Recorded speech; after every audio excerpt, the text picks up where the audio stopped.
he asked me, what do you do? And so I told him that I'm here to help people feel better physically, emotionally, biologically, neurologically, skeletal, whatever. And so he says, well, my mother's in Israel. She can't speak English. What if I brought her here to see you? She's had migraines all of her life. Here she's 75, 77 years old. And she's been to the best neurologists under the best medications and all kinds of experimental stuff as well. And I said, well, I don't know, because I never know how what I do is going to affect someone.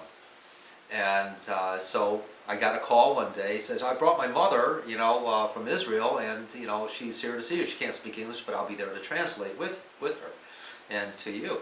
I said, great. So we set up a time and a day. She came over, and she's standing there and translating to her, or telling her son in an Israeli Jewish language what her problem was. And so I said, okay, just have her stand here. So she came over, she stood, and which is the only way I originally worked with people for many, many years, is having them stand. And so I put my hands on her head, and I felt my indicators, something was happening. I'm trying to figure out, what's the cause of the migraine, though. And I felt the energies moving and coming forth from me into her, and coming forth from her, giving the effects on my hands. And as I'm working down, I'm trying to find a causal area of the migraines. And I got down to her left calf muscle. And in the left calf muscle, I felt this massive, massive amount of energetic happening, a dynamic that was just really interactive with the sense coming from my hands. And in what I refer to as the morphic fields, which are fields of information. And there was just a lot of activity there, and I didn't know what it was. And I'm closing my eyes, I'm looking inside myself. Okay, God, what is this? What is this?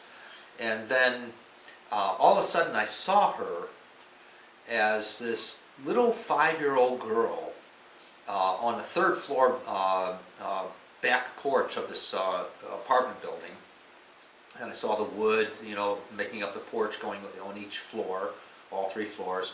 And I saw her listening and watching these kids in an alley down below to her left. And these little girls and boys are saying, come here, whatever her name was. And come on out and play, come here, we got something really cool to show you. And so here she is, saying, Mom, I'm going down. And her mother's saying, don't tear your dress. It's a brand new dress that she had on.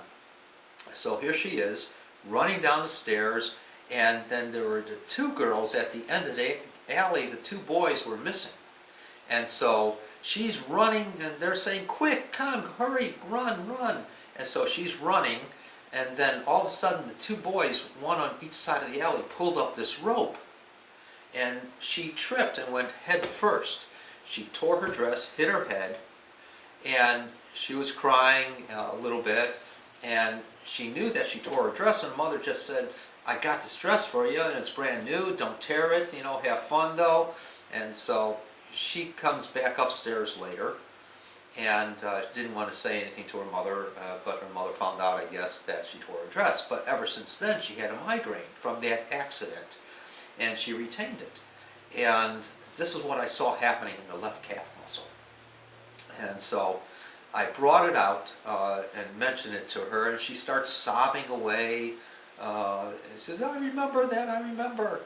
And her whole body, she turned out to be this really heavy woman in life, maybe about over 200 pounds.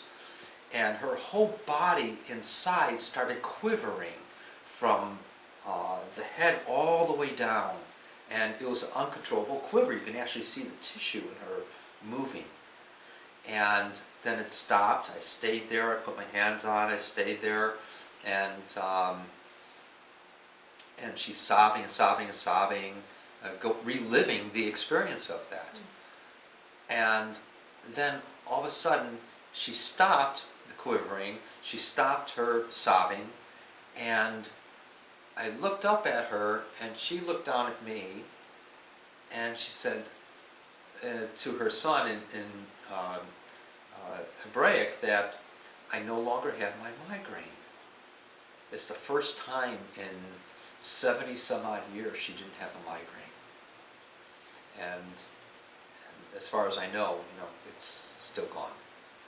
But one of many situations, but it always works as the person is willing and not knowing or trying to figure out what you're going to be doing or how you're going to be doing. That's why in the spirit of things, things happen spontaneously like that when you're working with someone. And when we try to figure it out, that's when we put our sabotage into it, or they do, the other person that we're working with. So the idea is to be open and to allow that to move forth from us in whatever way it comes out in working with the healing.